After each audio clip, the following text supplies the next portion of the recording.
우리가 올 한 해 동안 어떤 부분에서 더 성장하기를 원하는지를 그리팅 시간에 나누었습니다. 대부분의 그리스도인들은 자신의 신앙이 성장하기를 원합니다. 물론 성장에 관심이 없는 사람도 있겠지만 대부분의 사람들은 자신의 신앙이 현재보다 조금 더 나아지기를 바랍니다. 그것은 좋은 마음이고 좋은 태도죠. 성장하기를 바라는 마음과 태도가 있어야지만 우리는 또 성장할 수 있기 때문입니다. 그런데 막상 대화를 나누어 보면 도대체 무엇이 신앙의 성장인가에 대한 개념이 제대로 정립되어 있지 않고 모호한 경우가 의외로 많습니다. 그리고 무엇보다 생각보다 신앙이 성장하는 과정은 내가 생각하는 것만큼 좋지 않을 수 있다는 가능성, 오히려 굉장히 고통스럽고 힘들 수 있다는 가능성에 대해서는 잘 생각해 보지 않는 것 같습니다. 신앙의 성장이라는 것이 결국 내 자아가 부서지고 깨어져 가는 시간이라는 것을 생각해 보지 못하는 것이죠. 또 대부분의 사람들은 내가 성경적인 교회를 기대한다고 말합니다. 그것도 당연히 중요하고 소중한 마음이죠. 우리는 모두 성경적인 교회가 되기를 꿈꾸어야 합니다. 그런데 막상 대화를 나누어 보면 성경적인 교회에 대한 개념이 각각 제각적인 경우가 의외로 많은 것 같습니다. 즉, 내가 생각하는 성경적인 교회의 그림과 네가 생각하는 성경적인 교회의 그림이 같지 않고 서로 다른 경우가 의외로 많더라는 것이죠. 동상이몽을 꾸고 있는 경우가 있다는 거예요. 그리고 무엇보다 성경적인 교회는 나에게 꽤 불편한 교회일 수 있다는 가능성에 대해서 잘 고려해 보지 않는 것 같습니다. 성경적인 교회는 나에게 편한 교회가 아니라 오히려 나를 힘들게 하는 교회일 수 있다는 이 가능성에 대해서 검토해 보지 않는 것이죠. 왜냐하면 만약 당신이 성경적인 성도가 아니라면 성경적 교회는 당신에게 가장 불편할 수 있는 교회이기 때문입니다. 사람들은 오늘날의 교회가 타락했고 세속화되었다, 성경적이지 않다고 자주 비판하지만 당신이 먼저 성경적인 성도가 되지 않는다면 성경적인 교회도 불가능할 것입니다. 왜? 교회는 어떤 건물이나 조직이 아니라 바로 당신이기 때문이죠. 이제 2026년을 맞이하여 우리가 첫 번째 시리즈로 라이트하우스 핵심 가치를 나누려고 합니다. 이것은 우리가 어떤 교회가 되어야 하는가, 교회론에 관한 말씀이라고 할 수 있죠.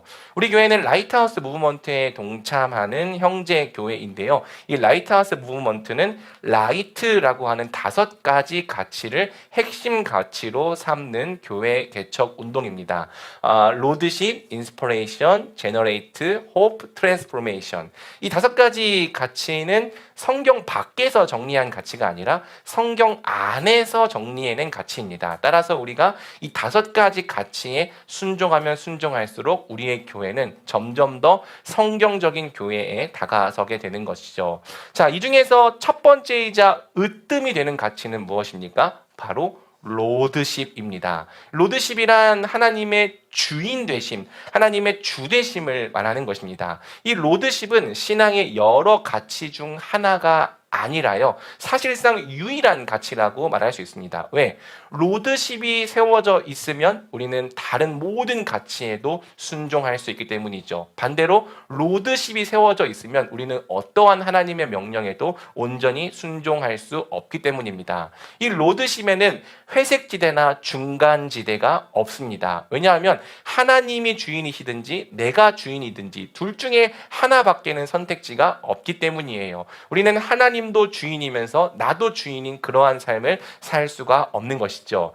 이 로드십은 신앙의 온전한 성장과 성경적인 교회가 되기 위한 절대적인 가치라고 할 수 있습니다. 무엇이 온전한 신앙이냐? 로드십이 바로 세워져 있는 신앙이죠. 무엇이 성경적인 교회냐? 로드십이 분명하게 나타나는 교회입니다. 하지만 이 로드십은 동시에 우리를 가장 불편하게 만드는 내용이기도 하죠. 왜? 로드십은 우리에게 네 인생의 주권을 내놓으라고 명령하기 때문이에요.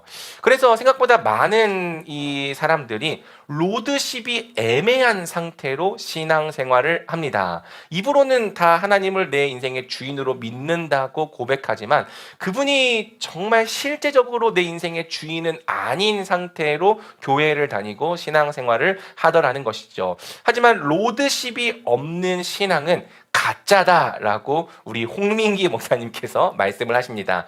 홍민기 목사님께서 플랜팅 시드라고 하는 이 라이트하우스의 핵심 가치를 담은 책을 썼는데요. 그 내용을 제가 조금 인용해 보겠습니다.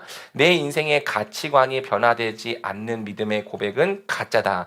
하나님을 나의 주인으로 모시고 나에게 중요한 분으로 붙잡고 살아가는 것 외에 다른 고백은 종교적인 모습에 불과하다. 그러니까 하나님이 정말로 우리 인생의 주인이 되지 않는다면 그러한 것들은 모두 종교적인 모습에 불과하다. 성경이 말하는 진짜 신앙이 아니다라고 홍민기 목사님은 말씀하십니다. 자, 그러면서 로드십이 세워져 있지 않은 교회도 가짜다라고 말씀하십니다. 지금 이 땅의 수많은 교회가 어려운 상황에 빠지게 된 것은 하나님이 주인이셔야 하는 교회가 사탄의 공격으로 세속화되었기 때문이다.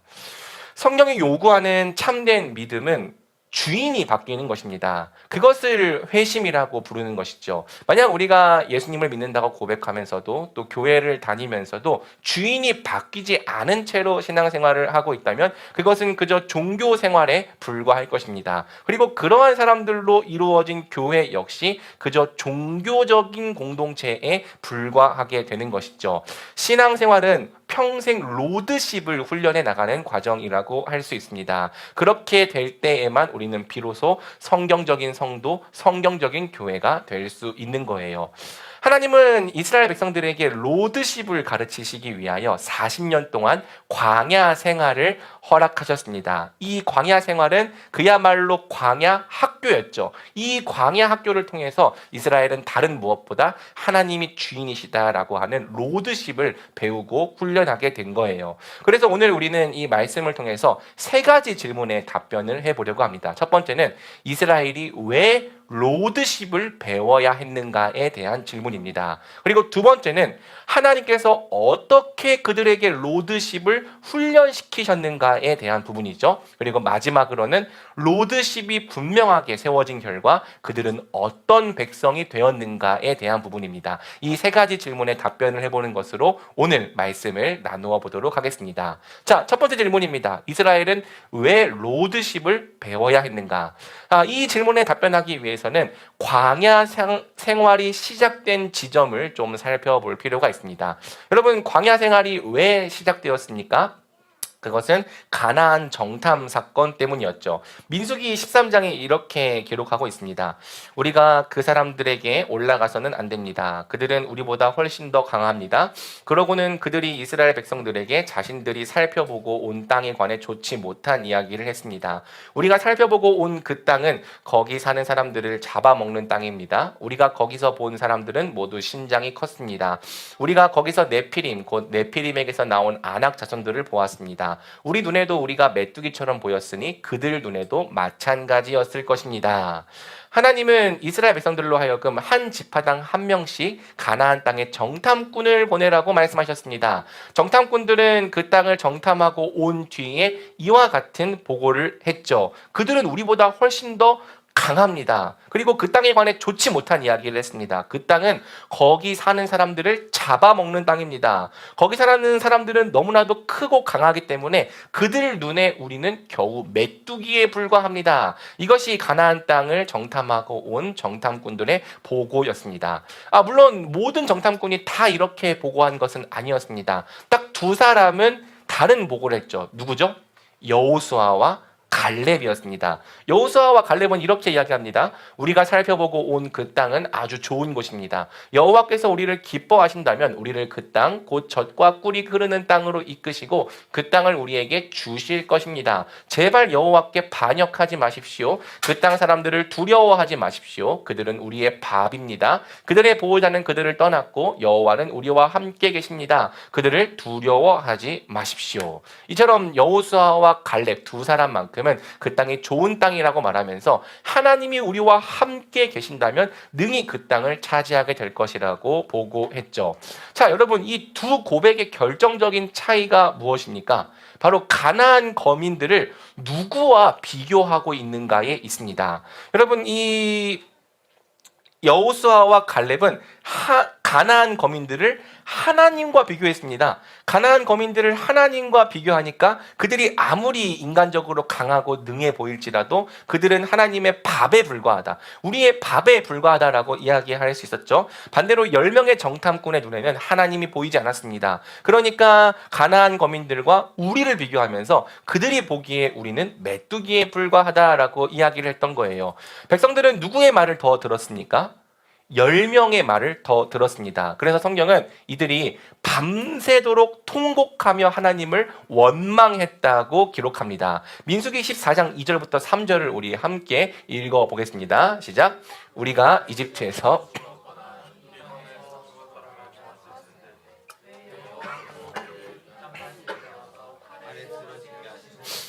우리 아내와 자식들은 사로잡히게 될 것입니다. 우리가 그냥 이집트로 돌아가는 편이 낫지 않겠습니까?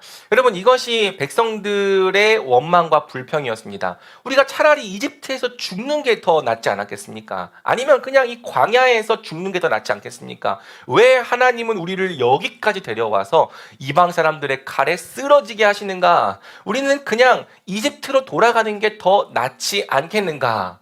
여러분, 이것은 사실 하나님께서 베푸신 은혜를 모욕으로 갚는 것이었죠. 얼마 전까지만 해도 그들은 하나님의 위대하신 구원을 찬양했습니다. 그들이 하나님께 부르짖었습니다. 그래서 하나님은 그들을 크신 능력과 편팔로 인도해 내셨고 또 홍해를 가르는 위대한 기적을 보여주셨죠. 그때는 하나님을 찬양하고 그때는 하나님을 높였던 백성들이 이제 이 10명의 정탐꾼의 보고를 듣고 이렇게 불평합니다. 왜 여호와는 우리를 여기까지 데려와서 칼에 쓰러지게 하시는가? 우리가 언제 우리를 구원해달라고 했던가? 이것은 마치 물에 빠진 사람을 구해줬더니 보따리를 내놓으라고 말하는 것과 같은 것이죠. 백성들은 이 앞에 있는 모세와 아론, 여호수아와 갈렙을 돌로 쳐 죽이고 이집트로 되돌아가려고 했습니다. 자, 이때 하나님께서 하신 응답이 이것이죠. 28절과 29절도 같이 읽어보겠습니다. 시작. 내가 살아있는 한 내가 너희에게 들은 그대로 너희에게 해줄 것이다. 내게 불평을 한 너희들 가운데 20세 이상의 모든 등록된 사람은 하나도 빠짐없이 이 광야에서 시체가 되어 쓰러지게 될 것이다. 이것이 하나님의 대답이었습니다. 내 귀에 들린 대로 너희에게 해주겠다. 너희가 그렇게 말하지 않았느냐? 죽는 게 더 낫다. 죽는 게 더 낫다. 그렇다면 너희가 이 광야에서 하나도 빠짐없이 죽게 될 것이다. 우리 하나님께서는 이스라엘 백성들이 원망하고 불평한 대로 그들이 40년 동안 광야에서 유리하면서 결국 다 죽고 쓰러지게 하신 것이죠. 자, 이것이 바로 광야 학교가 시작된 이유였다고 성경은 이야기합니다. 왜 광야 학교가 시작되었습니까? 그들이 하나님을 원망했기 때문입니다. 그들이 하나님의 구원을 경험하고서도 불평했기 때문입니다. 하나님을 불신할 뿐 아니라 명백하게 반역했기 때문입니다. 여러분, 이런 백성을 데리고 어떻게 가나안 땅으로 갈 수 있겠습니까? 조금만 뭐가 안 돼도 불평하고 뭐가 안 보여도 불신합니다. 조금만 뭐가 어려우면 불순종하고 조금만 내 마음에 안 들어도 고집을 부리며 하나님께 반역합니다. 하나님은 이런 상태의 백성들을 데리고 가나안 땅의 거민들과 전쟁할 수가 없었던 것이죠. 재작년 12월에 저희 가족이 처음으로 해외여행을 다녀왔습니다. 제가 이제 한 8년간의 부교역자 생활을 마치고 그 교회를 그만둔 다음에 안식 기간을 가지면서 정말 큰맘 먹고 언제 또 갈 수 있으랴 하면서 보라카이로 다녀왔습니다. 우리 아이들은 비행기를 처음 타게 되었죠. 당연히 비행기를 타는 것을 기대했을 것입니다. 정말 가기 몇 날 전부터 우리 비행기 타는 거예요? 비행기 타는 거예요? 물어보았죠. 그런데 생각보다 비행기를 타는 게 비행기를 타는 게 굉장히 힘든 일이라는 것을 아이들이 알게 되었습니다. 일단 공항에서 오래 기다려야 하죠. 언제 가요? 언제까지 기다려야 해요?가 시작되었습니다. 자, 그리고 비행기를 타고 난 다음에 그 비행기의 좌석에서도 언제까지 가야 돼요? 언제 내려가요? 너무 불편해요. 너무 힘들어요. 가는 내내 비행기에서 5시간 내내 잠도 안 자고 불평을 했죠. 자, 그리고 여러분, 보라카이는요, 공항에서 내리면 바로 갈 수 있는 것이 아니라 차를 타고 1시간 반 정도를 이동해야 합니다. 차 탈 때도 차 타기 싫다. 그리고 또 차만 타는 게 아니라 배도 타야 되거든요. 배 안 타고 싶다. 보라카이 안 가고 그냥 집에 가고 싶다. 거의 한 8시간, 9시간의 불만과 불평을 터뜨리는 것입니다. 여러분, 아이들이라 힘들 수밖에 없다는 것을 알면서도 8시간, 9시간 동안 불만, 불평을 들어보십시오. 화가 머리끝까지 납니다. 제가 폭발했죠. 다시는 너희랑 해외여행 안 갈 거야. 그러면 뭐만 하면 힘들다. 뭐만 하면 짜증난다. 고집을 피우고 자기 마음대로 행하는 것은 사실상 유아적인 태도입니다. 여러분, 그런 사람들을 인솔해 보십시오. 그런 사람들을 데리고 어떤 프로젝트를 함께 해보십시오. 여러분, 대학생 때 조별과제 한 번쯤 해보지 않았습니까? 말 안 듣고 고집 피우고 짜증내고 불평하는 사람들을 데리고 여러분이 무언가를 해야 한다면 여러분은 미칠 지경에 이를지도 모릅니다. 여러분, 때때로 이런 모습들이 단기 선교팀 안에서도 발견이 돼요. 다 선교를 준비하고 갈 때에는 막 하나님을 찬양하고 기대하는 마음으로 거룩하게 준비되죠. 그런데 선교지에서 돌아올 때를 보면은 때때로 서로 철천지 원수가 돼서 돌아오는 팀이 있습니다. 이 비행기를 타고 올 때에는 서로 한마디 말도 안 하다가 딱 게이트를 통과하는 순간 인사도 안 하고 집으로 각각 돌아가 버리는 그런 일이 가끔 벌어지죠. 왜 그런 일이 벌어질까요? 선교지에서 보았던 서로의 민낯 때문입니다. 거기 가면은 덥고 춥고 힘들고 음식도 입에 안 맞으니까 스트레스를 받겠죠. 짜증을 내기 시작하는 거예요. 이거 음식 너무 맛없어. 불평을 하기 시작하는 거예요. 그리고 이기적으로 행동하기 시작하고 무엇보다 리더의 통제에 따르지 않고 자기 마음대로 행동하게 되는 거죠. 인내심의 한계에 부딪히겠죠. 그래서 누군가가 서로를 지적하고 정죄하기 시작합니다. 그러면 관계가 깨지게 되죠. 그래서 여러분, 단기 선교팀을 교육할 때마다 항상 중요하게 교육하는 것이 절대로 불평하는 말을 함부로 내뱉지 말라는 거예요. 부정적인 말을 하지 마라. 오히려 서로 위로하고 격려해라. 무엇보다 리더의 권위에 순종해라. 여러분, 늘 불평하고 그리고 고집을 부리고 자기 마음대로 행하는 사람들과 뭘 할 수 있겠습니까? 지휘관의 명령을 무시하는 군대만큼 무능력한 군대가 있겠습니까? 심지어 지휘관에게 반역을 일삼는 그런 군대가 있다면 오합지졸에 불과하지 않겠습니까? 그런 군대는요, 나가는 전쟁마다 다 패배할 것입니다. 아니, 싸워보기도 전에 자멸할 것입니다. 물론 우리 하나님은 혼자서도 승리하실 수 있는 분이에요. 하지만 그런 승리는 하나님이 원하시는 승리가 아니었죠. 하나님은 그분께서 구원하신 자기 백성과 함께 승리를 얻기 원하셨습니다. 그러기 위해서는 이스라엘이 지금처럼 유아적인 태도에 머물러 있으면 안 되었던 거예요. 그리고 만약 하나님께서 이 상태로 이스라엘 백성들을 데리고 가나안 땅에 가실지라도 과연 그들이 거기서는 하나님께 순종하고 하나님의 말을 듣겠습니까? 아니, 그러지 않을 거예요. 만약 거기서도 이스라엘 백성들이 하나님께 반역하고 그분께 불순종한다면 지금 멸망해야 하는 저 가나안 거민들과 이스라엘이 별로 큰 차이가 없는 것입니다. 우리 하나님의 목적은 단순히 땅을 주시는 것이 아니라 그 가나안 땅에 하나님의 주권과 통치에 복종하는 하나님의 나라를 세우는 것이었습니다. 그렇기 때문에 만약 이스라엘 백성이 거기서 불신하고 반역하는 백성이 된다면 그들 역시 멸망을 당할 수밖에 없는 거죠. 실제로 역사 속에서 그들은 멸망을 당했고요. 이스라엘은 성숙해져야 했습니다. 하나님께 순복하는 하나님의 나라가 되어야 했습니다. 지금 이 상태로는 가나안 땅에 들어갈 수 없었습니다. 그래서 하나님은 이스라엘을 40년간 광야 학교에 입학시키십니다. 그리고 이 광야 학교의 교육 목표는요, 놀랍게도 죽는 것입니다. 불신이 죽고 불순종이 죽고 고집이 죽고 자아가 죽도록 하나님은 이스라엘 백성에게 40년간의 광야 생활을 허락하신 거예요. 사랑하는 여러분, 신앙의 성숙이 로드십이 바로 세워지는 것이라면 우리 신앙생활의 가장 큰 적은 사실 다른 것이 아닙니다. 내 자신이 가장 신앙의 큰 적입니다. 조금만 내 생각과 달라도 하나님께 불신하는 나, 내 예상과 조금만 달라져도 하나님께 반역하는 이 자아, 살아서 펄떡펄떡 뛰는 자아, 내 고집과 내 욕심과 내 욕망대로 살려는 내 혈기 가득한 자아가 사실은 신앙생활의 가장 큰 적이자 걸림돌입니다. 홍민경 목사님께서 하신 이 말씀을 조금 인용해 보겠습니다. 우리 신앙생활에서 가장 우선으로 정리해야 하는 것이 나고, 나의 신앙을 가장 방해하고 있는 것도 나다. 나란 존재가 나를 흔들어 놓고 있는 것이다. 남이 문제가 아니다. 나 때문에 안 되는 일들이 너무 많다. 나의 욕망이 이 세상을 향하고 나의 욕망이 이 땅을 향하는 가장 핵심적인 이유가 나인 것이다. 내가 주인이 되기를 원하고 내가 원하는 것을 얻고 싶기 때문이다. 이처럼 사실상 우리 신앙생활의 가장 큰 적은 밖이 아니라 우리 안에 있습니다. 내가 가장 큰 걸림돌이 될 때가 많죠. 그런데 사람들은 문제가 나에게도 있다는 사실을 잘 알아차리지 못합니다. 남의 눈 속에 있는 티는 쉽게 발견하지만 내 눈 속에 있는 들보는 깨닫지 못하는 것이 사람인 것이죠. 그러니 어떻습니까? 늘 문제의 원인을 밖에서 찾아요.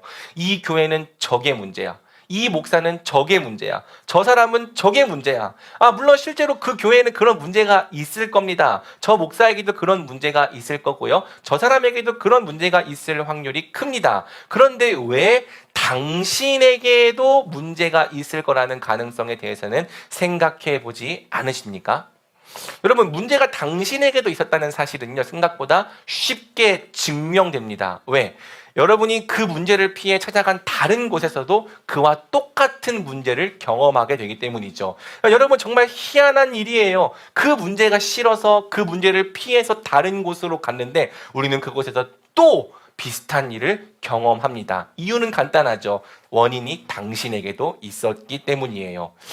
여러분, 이 교회를 보면 가끔 습관적으로 교회를 옮겨 다니는 사람들이 있습니다. 이유는 매번 달라요. 그런데 양상은 의외로 매번 비슷하죠. 먼저 왜 교회를 떠납니까? 교회의 불의함에 분노합니다. 이딴 게 교회야? 어떻게 교회가 이럴 수가 있어? 자, 그 교회를 떠나갑니다. 그리고 마음에 드는 교회를 찾아서 배회하죠. 그러다가 마음에 드는 교회를 찾아내면은 와, 이 교회는 진짜 내 마음에 드는 교회야 라고 좋아합니다. 그 교회에 정착하고 열심히 헌신하기도 하죠. 그런데 대략 2, 3년 정도가 지나면 그 교회에 대한 콩깍지가 벗겨지기 시작하고 그 교회의 연약함, 그 교회의 불의함이 눈에 들어오기 시작합니다. 그러면 또 어떻게 됩니까? 또다시 분노하는 거죠. 이런 게 교회야 라고 말하면서 그 교회를 떠나가게 되는 일이 벌어지는 거예요. 이런 식으로 무려 10년 사이에 교회를 4-5번이나 옮기는 사람들도 저는 적지 않게 보았습니다. 여러분, 다른 교회로 가면 문제가 해결되는 걸까요? 문제가 나에게도 있다는 사실을 발견하지 못하고 늘 교회 탓만 한다면 몇 번이나 그 사람은 반복된 일을 경험하게 될 것입니다. 그리고 교회 전체가 아니라 특정 몇몇 사람이 싫어서 교회를 옮겨 다니는 사람도 있죠. 저 사람 때문에 너무 불편해. 저 사람 때문에 예배 드리기 힘들어. 저 사람만 없으면 내 신앙생활은 조금 더 편해질 거야. 더 나아질 거야. 그런 기대를 갖고 교회를 옮깁니다. 그런데 또 희한하게도 옮긴 교회에 그 사람과 비슷한 사람이 또 있어요. 여러분, 신기한 일이죠. 문제가 싫어서 다른 곳에 갔는데, 사람이 싫어서 그 사람을 피해 다른 곳에 갔는데, 우리는 희한하게도 똑같은 문제와 똑같은 사람을 만나게 됩니다. 왜 그럴까요? 바로 당신이 변하지 않았기 때문이죠. 상황과 환경이 아무리 변할지라도 당신이 바뀌지 않는다면 언젠가는 또 똑같은 일을 겪을 수밖에 없는 것입니다. 여러분, 하나님은 상황과 환경이 아니라 우리가 바뀌기를 원하십니다. 남이 변화되기 이전에 우리가 먼저 변화되기를 원하신다고요. 여러분, 남 탓만 하는 이 마음의 정체가 무엇인지를 잘 고민해 보시기 바랍니다. 남 탓만 하는 그 마음의 정체는 무엇입니까? 나는 조금도 변하고 싶지 않다 아닙니까? 나는 지금 이 상태로 살고 싶다. 굳이 힘들게 변화되거나 바뀌는 노력을 하고 싶지 않다. 아무 노력도 하지 않은 채 나에게 편한 공동체, 편한 사람들과 함께 있고 싶다. 그런데 그 생각은 환상에 불과하죠. 바뀌어야 하는 것은 남이기 이전에 우리 자신입니다. 그렇기 때문에 하나님은 때때로 우리를 광야 학교에 입학시키시는 거예요. 그 광야는 내 자아가 죽을 수밖에 없는 것이죠. 것이죠. 우리를 사랑하지 않으시기 때문에 광야에 던지시는 것이 아니라 오히려 사랑하시기 때문에 광야에 던지시는 것입니다. 하나님은 우리가 진짜로 성숙하게 되기를 원하십니다. 그렇기 때문에 비록 그것은 고통스럽고 외로운 것일지라도 때때로 우리를 광야에 던지시는 거죠. 그러니 사랑하는 여러분, 내 인생에 왜 이런 광야가 있는가 의아해하고 있는 지체들이 있다면 오늘 말씀을 듣고 고민해 보시기 바랍니다. 광야는요, 다른 사람이 죽어야 하는 것이 아니라 내가 죽어야 하는 것입니다. 제발 저 사람이 죽었으면 좋겠다가 아니라 내가 죽어야 하는 것이 바로 광야입니다. 하나님을 원망하고 불신하는 나의 옛사람은 죽어야 합니다. 내 뜻과 내 고집대로 살려고 하는 내 자아도 죽어야 합니다. 내 자기의가 죽어야 하고요. 나밖에 사랑할 줄 모르는 자기 사랑이 죽어야 합니다. 남을 비난하고 정죄하는 태도가 죽어야 하고 사랑이 없는 무정한 마음이 죽어야 합니다. 그것을 죽게 만드시기 위해서 하나님은 우리를 광야 학교에 입학시키시는 거예요. 그리고 여러분들이 만약 광야에 던져졌는데도 남 탓만 하고 있다면 우리는 계속 낙제 점수를 받을 수밖에 없겠죠. 낙제하면 어떻게 됩니까? 졸업을 못합니다. 계속해서 광야는 길어질 수밖에 없는 거예요. 하나님이 주인이 되지 못하도록 여러분 안에서 살아 뛰고 있는 여러분의 죽지 못한 자아가 무엇입니까? 로드십이 세워지려면 우리는 죽어야 합니다. 나와 하나님이 동시에 주인이 될 수는 없기 때문이죠. 자, 그렇다면 이제 두 번째 질문입니다. 하나님은 어떻게 로드십을 훈련시키시는가? 이것은 광야 학교의 커리큘럼을 묻는 질문이라고 할 수 있겠죠. 광야 학교에는 전공 필수 과목이 두 과목이 있습니다. 하나는 믿음학 개론이고요. 하나는 순종학 개론이죠. 물론 다른 과목들도 좀 있는데요. 하나님께서 40년 동안 매일같이 이수하게 했던 과목은 이 두 가지 과목, 믿음학 개론과 순종학 개론입니다. 자, 먼저 하나님께서 믿음학 개론을 어떻게 가르치셨는가? 이 믿음학 개론의 주된 내용은 하나님만 의지하며 사는 훈련입니다. 일용할 양식을 주시는 하나님을 의지하며 사는 것, 실습으로는 만나를 먹는 훈련이 있었죠. 광야는 하나님이 주시는 것만 먹을 수 있는 곳입니다. 그렇죠? 내 힘으로는 먹을 수 있는 것을 구할 수 없는 것이죠. 그러니까 광야에서 살아남으려면 어떻게 됩니까? 죽도록 하나님만 의지해야 합니다. 그분께 매달리지 않으면, 그분께 의지하지 않으면 우리는 거기서 생존할 수 없습니다. 그리고 그렇기 때문에 아이러니하게도 우리는 광야에서 하나님이 우리를 버리지 않으신다, 우리를 끝까지 책임지신다라고 하는 진리를 배우게 되는 거예요. 여러분, 광야에 던져져 보지 않으면 우리는 하나님만 의지하는 법을 배울 수 없을 것입니다. 왜? 우리는요, 하나님이 우리를 책임져 주시기 전에 벌써부터 도망갔을 거예요. 광야가 아닌 곳은 방법이 많잖아요. 하나님이 나에게 먹을 것을 안 주신다? 그러면 우리는 당장 내 방법과 내 스타일대로 먹을 것을 구하러 나갔을 것입니다. 광야니까 그렇게 못하는 거죠. 광야에 있으니까 우리는 하나님이 주시는 것만 기대할 수밖에 없는 거예요. 이 훈련을 위해서 하나님은 이스라엘 백성들에게 무려 40년 동안 만나를 먹이십니다. 이 만나를 거두는 데는 규칙이 있었습니다. 혹시 여러분 알고 있습니까? 만나는요, 막 아무렇게나 거두는 것이 아니었어요. 아침에 해가 뜨기 전에 이 만나라고 하는 흰 가루가 내립니다. 그러면요, 각 사람은 그날 하루 먹을 치만 거두어야 했습니다. 약 2리터 정도 됩니다. 그리고 만약에 욕심을 부려서 하루 먹을 치보다 더 만나를 거두면 어떤 일이 생겼죠? 그 만나가 다음 날에 썩고 벌레가 생겼습니다. 그리고 안식일에는 하나님 안에서 온전히 안식해야 하기 때문에 하나님께서는 안식일만큼은 만나를 내려주지 않으셨습니다. 그러면 어떻게 됩니까? 안식일 전날에 이틀치를 거두어야 합니다. 그리고 전날에 그 거둔 이틀치가 신기하게도 안식일에는 남겨놓아도 썩거나 벌레가 생기지 않았죠. 자, 이 규칙인데요. 여러분, 이 방식에 불만을 가지는 사람이 있었을까요? 없었을까요? 있었을 겁니다. 어떤 사람들은 이렇게 말했을 거예요. 왜 꼭 하루치만 거두어야 합니까? 저는 미리 거두는 게 좋습니다. 미리 많이 모아서 미래를 대비해 놓는 것이 내 방식이고 내 스타일입니다. 그러면 오늘날에도 사실 그런 사람들이 있죠. 모든 것을 미리 준비해 놓아야 안심하고 모든 것을 미리 다 대비해 놔야지만 안정감을 느끼는 사람들이 있습니다. 그런데 광야는요, 내 방식대로 살 수 없는 곳입니다. 광야는 나에게 익숙하고 편한 스타일대로 살 수 없는 곳입니다. 광야는요, 내 방식과 내 스타일을 포기해야 하는 것이고요, 하나님의 방식과 하나님의 스타일을 내게 익혀야 하는 곳입니다. 여러분, 내 방식과 스타일을 버릴 수 없었던 사람들은요, 하나님의 명령을 어겼죠.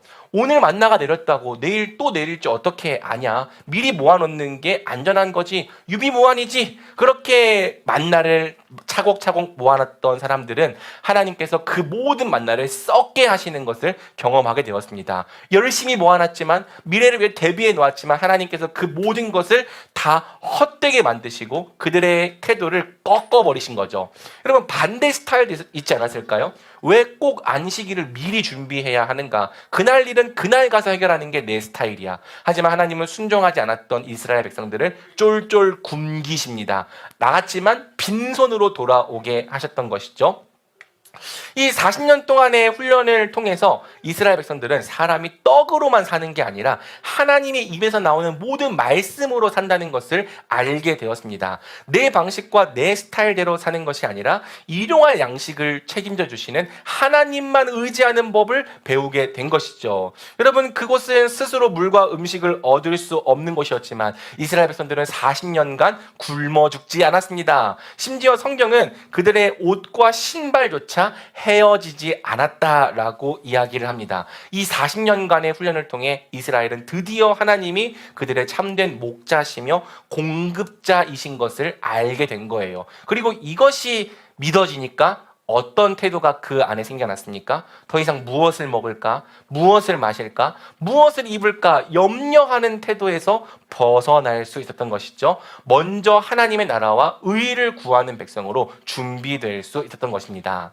자, 그리고 광야에서 배웠던 또 다른 전공 필수 과목은 순종학 개론이었는데요. 그 주된 내용은 주께서 가라 하시면 토를 달지 않고 가고, 또 주께서 멈추라 하시면 토를 달지 않고 멈추는 훈련이었습니다. 실습은 구름 기둥을 따라 가고 멈추는 훈련이었죠. 여러분, 훈련 규칙은 간단합니다. 구름이 성막 위에 머물 때는 멈춘다. 그리고 구름이 성막 위에서 떠오르면 행진한다. 간단한 룰이죠. 문제는 타이밍이었습니다. 하나님은 도저히 이스라엘 백성들이 이해할 수 없고 예측할 수 없는 타이밍으로 그들을 인도하셨던 거예요. 한번 오늘 본문을 볼 때 상상하면서 한번 생각을 해보십시오. 여러분들이 이 구름 기둥을 따라 훈련하는 이스라엘 백성 중 한 명이었다고 생각하면서 이 명령이 어떤 명령이었을지를 좀 생각해 보십시오. 자, 어떤 때에는 구름이 오래도록 성막 위에 머무릅니다. 구름이 머물면 어떻게 된다고요? 그대로 멈춰라. 자, 멈춰야 해요. 자, 22절은요, 무려 1년이 넘게 구름이 움직이지 않은 적도 있다고 말합니다. 이런 생각이 들지 않았을까요? 도대체 언제까지 여기 있어야 되는 거야? 하나님은 우리를 인도하실 생각이 있으신 거야, 없으신 거야? 그것도 하나님께서는 우리가 앞으로 여기서 1년 동안 멈춰 있을 거야 말씀하시고 멈춰 계셨던 것이 아닙니다. 여러분, 하나님은 여기서 언제까지 있을 거다라는 걸 알려주지 않으셨어요. 여러분, 원래 알죠? 기약이 없으면 더 길게 느껴지는 거. 내일은 움직이시려나? 안 움직여요. 여기 멈춘 지 3달이 됐는데 이제 움직이시려나? 안 움직여요. 심지어 10개월이 되었는데 11개월이 되었는데 하나님은 꼼짝도 하실 생각이 없는 것처럼 보입니다. 여러분, 그 기다림의 시간이 얼마나 답답했을까요? 인내심의 한계가 폭발했던 사람이 있었을까요? 없었을까요? 당연히 있었을 것입니다. 자, 그리고 다음으로는요, 구름이 너무 짧게 머무를 때도 있었습니다. 한번 같이 읽어볼까요? 20절과 21절입니다. 시작. 때로는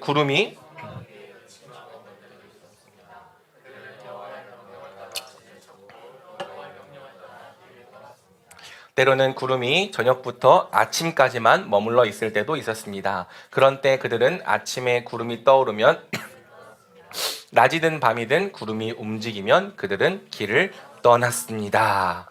자, 여러분, 차라리 구름이 멈추어 있는 게 더 나을 수 있습니다. 왜? 멈추어 있으면 어쨌든 이 짐을 싸거나 풀거나 하는 수고를 할 필요가 없잖아요. 그냥 일상을 살면 되잖아요. 정말 미칠 때는요, 구름이 너무 짧게 머무르는 거죠. 어쩔 때는 한 달만 머물렀습니다. 어쩔 때는 일주일만 머물렀고요. 어쩔 때는 단 이틀만 머물기도 했습니다. 그리고 21절은 말합니다. 구름이 저녁부터 아침까지 딱 반나절만 머물 때가 있었다고.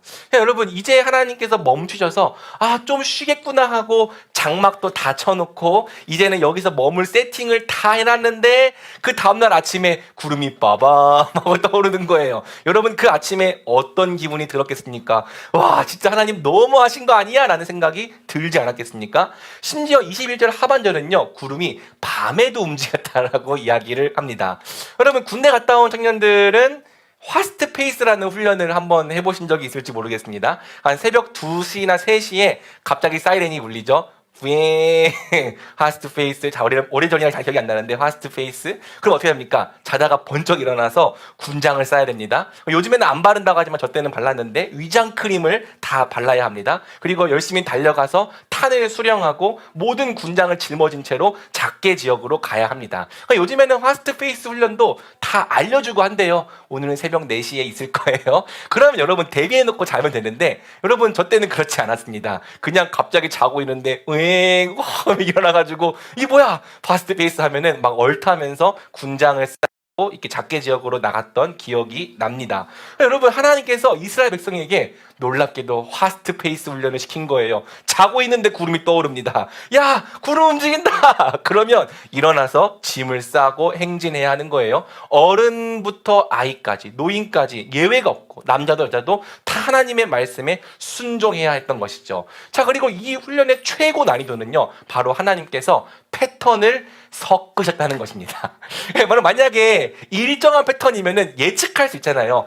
지난번에 2주, 이번에 한 달, 이번에 6개월, 그럼 다음은 3일. 그럼 예측할 수 있으면 대략 짐도 미리 싸놓고 미리 준비를 할 수 있었을 거예요. 그런데 하나님은 모든 이들의 예측을 무너뜨리고 그들이 절대로 하나님의 인도하심에 적응할 수 없게 만드시는 거죠. 어쩔 때는 몇 년, 어쩔 때는 겨우 반나절, 어쩔 때는 낮, 어쩔 때는 밤. 아니 주님, 이번에는 왜 하루입니까? 아니 이번에는 왜 1년이나 기다리게 하십니까? 왜 이번에는 아침이고 왜 이번에는 한밤중입니까? 여러분, 이런 스트레스가 얼마나 컸을지 상상해 볼 수 있겠습니까? 만약 여러분의 직장 상사가 P100% 상사라면 좀 비슷한 경험을 해볼 수 있을지 모르겠습니다. 갑자기 오늘 이거 하라고 했다가 내일 저거 하라고 하고, 갑자기 오늘 저기로 출장 가라고 한다면 여러분들은 그 직장 상사를 밤 꿈속에서 이렇게 두드려 패는 그런 꿈을 꾸거나 아니면 당장이라도 이 사표를 집어 던지고 싶은 생각을 하게 되겠죠. 우리 하나님이 놀랍게도 P100%로 이스라엘을 인도하고 계시는 거예요. 여러분, 구름 기둥과 불 기둥을 우리가 보통 보호하심의 상징으로 생각합니다. 그런데 저는요, 오늘 본문을 묵상할 때마다 이스라엘 백성들에게 정말 구름 기둥이 보호의 상징으로 보였을까? 저라면요 지긋지긋했을 것 같아요. 저게 또 언제 움직이려나? 맨날 이것만 보고 살았을 것 같아요. 하지만 이 훈련을 통해서 점점 이스라엘은 로드십을 배워갑니다.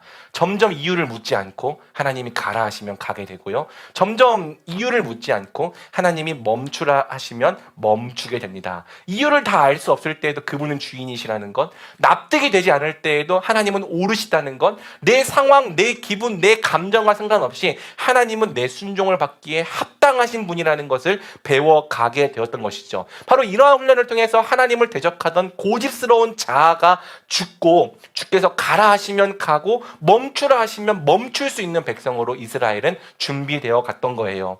사랑하는 여러분, 이때랑 지금 오늘날의 때가 무려 3,500년 간격이 있거든요. 그런데 하나님의 훈련법은 오늘날에도 크게 다르지는 않습니다. 말 안 듣잖아요. 하나님은 우리를 광야에 던지십니다. 그리고 거기서 가고 멈추는 훈련을 시키시죠. 왜? 이게 되어야지만 하나님이 정말 우리 인생의 주인이실 수 있거든요. 하나님은 단순히 고백으로만 우리의 주인이 되길 원하시는 것이 아니라 정말 삶의 모든 영역에서 우리가 말하는 방식, 우리가 행동하는 방식, 우리가 시간을 쓰는 방식, 우리가 재정을 사용하는 방식, 정말 모든 영역에서 하나님의 주인 되심이 드러나기를 원하시는 겁니다. 그러니까 로드십을 훈련시키시는 거예요. 여러분 중에서 어떤 사람들은 이렇게 말할 수 있겠죠. 저는 제이 100%입니다. 미리 계획한 대로 돼야 편합니다. 정해진 대로 사는 것이 좋습니다. 물론 하나님은 당신의 계획을 존중하십니다. 하지만 때때로 하나님은 아주 의도적으로 저와 당신의 계획을 박살내십니다. 생각한 대로 되지 않게 하실 거예요. 계획한 대로 되지 않게 하십니다. 심지어 피 100%인 사람조차 하나님 이거 너무하신 거 아니야? 라고 싶을 정도로 하나님은 우리의 인생이 꼬이게도 하십니다. 하나님은 우리의 생각, 우리의 계획을 철저히 꺾으실 때가 있는 거죠. 왜? 주대심을 가르치시기 위해. 아까 우리가 하나님의 인사 때 읽었던 말씀이죠. 같이 읽어볼까요? 사람이 마음으로 자기 앞길을 계획한다 해도 그 걸음은 여호와께서 이끄신다. 아멘. 여러분 이 말씀을 되게 은혜로운 말씀으로 아시고 막 암송하시죠? 정말 은혜로운 말씀인가요? 여러분들이 계획하고 생각해 놓은 것을 하나님이 꺾으시겠다는 말씀입니다. 야, 네 인생의 핸들을 네가 쥐고 있는 것 같지? 모든 일이 다 네가 계획한 대로 되고 네가 생각한 대로 잘 풀릴 것 같지? 아니야. 네 인생의 주관자는 바로 나야. 내가 바로 너의 인생을 결정하고 내가 바로 너의 인생을 이끄는 너의 주권자 하나님이야. 우리 하나님은 때때로 우리가 생각했던 계획을 실패하게 하시는 것을 통해 그분이 주님이시라는 것을 가르치는 거예요. 이렇게 말하는 지체들도 있을 수 있겠죠. 나는 T 100%입니다. 나는 납득이 되고 이해가 되어야지만 따를 겁니다. 예, 하나님은요 그런 사람들을 위해서 이유를 설명해 주십니다. 하나님께서 성경을 통해서 왜 우리가 하나님의 명령에 순종해야 되는지 굉장히 풍성하게 증거해 주시죠. 그런데 때로는 설명해 주지 않으십니다. 다 이해할 수 없고 납득이 가지 않는 때에도 하나님이시기 때문에 따라야 한다는 것을 우리 하나님은 가르치시더라는 거예요. 여러분, 만약에 설득이 되면 따르겠다라고 말한다면 그것이 어떻게 순종이겠습니까? 납득이 돼야 순종하겠다라고 말하는 것은 이 문장 자체가 넌센스입니다. 이거는 틀린 문장이에요. 내가 설득이 되고 납득이 되어야 움직이는 순간 더 이상 그것을 순종이라고 부를 수 없기 때문이죠. 그리고 여러분, 만약 하나님께서 우리에게 어떤 명령을 하실 때마다 납득을 시키셔야 한다면 어떻게 하나님이 우리의 주인이십니까? 그리고 만약 하나님께서 우리에게 어떤 일을 시키시려고 하실 때마다 부탁을 해야 한다면, 내가 왜 이걸 해야 하는지 설득을 하셔야 한다면, 여러분, 우리가 직장 상사고 하나님은 부하 직원에 불과한 거죠. 여러분, 로드십이 없는 태도를 하나님은 그냥 내버려 두지 않으십니다. 그렇기 때문에 우리의 T를 꺾으시는 거예요. 하나님은 우리가 다 이해할 수 없을 때에도 또 납득할 수 없을 때에도 그분이 주님이신 것을 말씀하시면서 때로는 순종하게 하시는 거죠. 여러분 중에 이렇게 말하는 친구들이 있을 겁니다. 나는 F 100%입니다. 그러니까 오늘은 움직일 기분이 아니에요.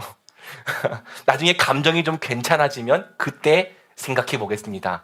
예, 하나님은 저와 여러분의 기분과 감정을 존중하세요. 그런데 때로는 저와 여러분의 기분과 감정을 쳐서라도 복종시키실 때가 있습니다.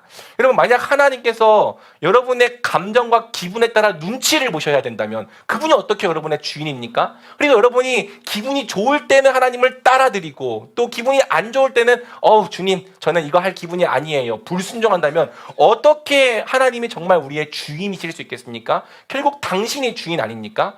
그래서 하나님은요 F를 꺾으시는 거죠. 내 기분과 상관없이 기분이 나쁠 때도 해야 할 것을 하게 하시는 것을 가르치시는 것입니다. 감정과 상관없이 때로는 순종해야 한다는 것을 가르치시는 거죠. 여러분, 이게 광야학교의 커리큘럼이에요.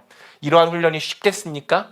재미있겠습니까? 아니요, 어렵습니다. 때로는 눈물이 날 만큼 고통스럽기도 합니다. 하지만 이 훈련이 있어야지만 우리의 고집스러운 자아는 죽을 수 있습니다. 하나님이 정말 주인 되실 수 있죠. 비록 고통스러울지라도 하나님께서 우리를 광야로 내모시고 죽게 만드시는 이유는 바로 우리의 옛사람이 철저히 죽고 우리가 새 사람으로 살게 하시려는 것입니다. 여러분에게 광야가 있다면 여러분 고민해 보십시오. 혹시 여러분은 여전히 원망만 하고 있지 않습니까? 불평만 하고 있지 않습니까? 아까 말했던 것처럼 그것은 오답입니다. 여러분들이 원망하고 불평만 하고 있다면 광야는 더 길어질 수 있습니다. 어떻게 해야 합니까? 주대심을 훈련하십시오. 원망을 멈추고 만나를 의지하십시오. 왜 나에게 저것도 주지 않으셨지? 왜 나에게 저것도 허락해 주지 않으셨지? 이게 아니라요, 하나님께서 오늘 나에게 일용할 양식을 주시고 내일도 그렇게 주신다는 것을 신뢰하며 살아가십시오. 그리고 불평을 멈추고 주께서 가라 하실 때 가고 또 멈추라 하실 때 멈추십시오. 광야는 주되심을 훈련하는 곳입니다. 주님만 의지하고 주님만 따르는 법을 우리 몸에 익히는 시간이죠. 이 주되심의 핵심은 결국 자기 부인입니다. 하나님의 법과 내 고집이 부딪힐 때 우리는 내 고집을 꺾을 줄 알아야 합니다.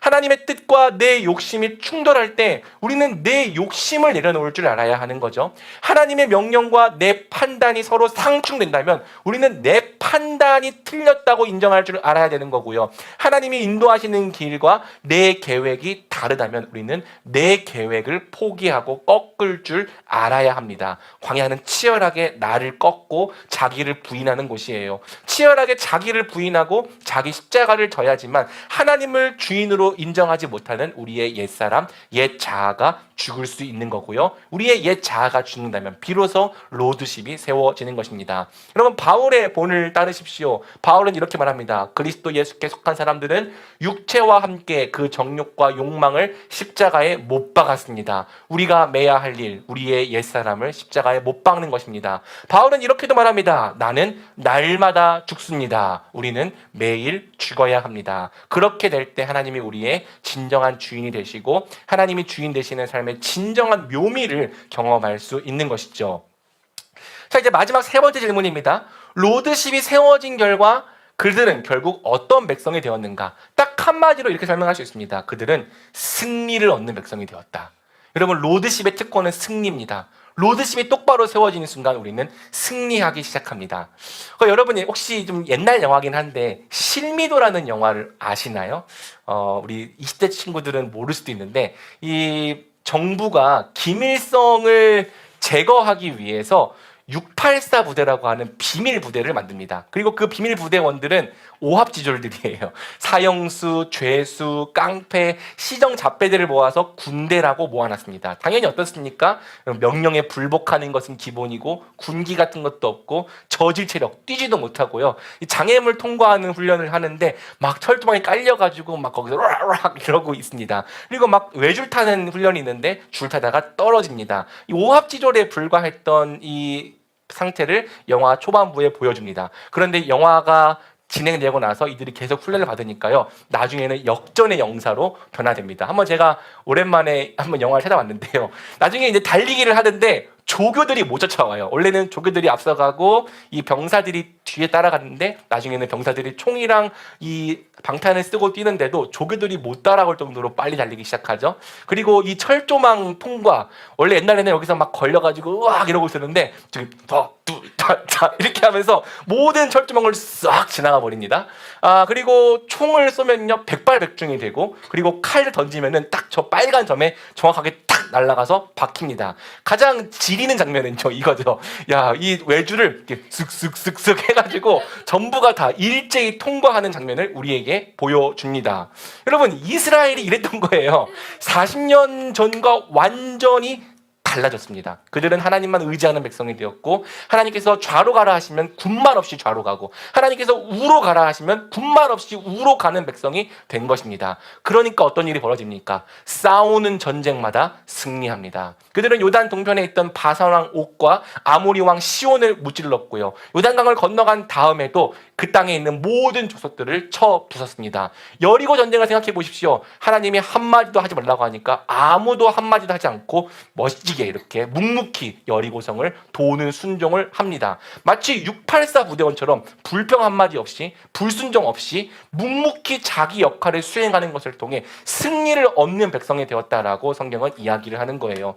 여러분, 로드십이 꼭 세워져야 하는 이유가 바로 여기에 있습니다. 로드십의 특권은 승리이기 때문이죠. 승리는 아무나 할 수 있는 것이 아닙니다. 승리는 잘 훈련된 병사에게만 허락되는 영광스러운 면류관입니다. 하나님은 우리에게 승리를 주시기 위해 로드십을 훈련시키시는 거예요. 그리고 로드십이 바로 세워진다면 우리는 비로소 삶의 모든 영역에서 승리를 얻기 시작하는 거죠.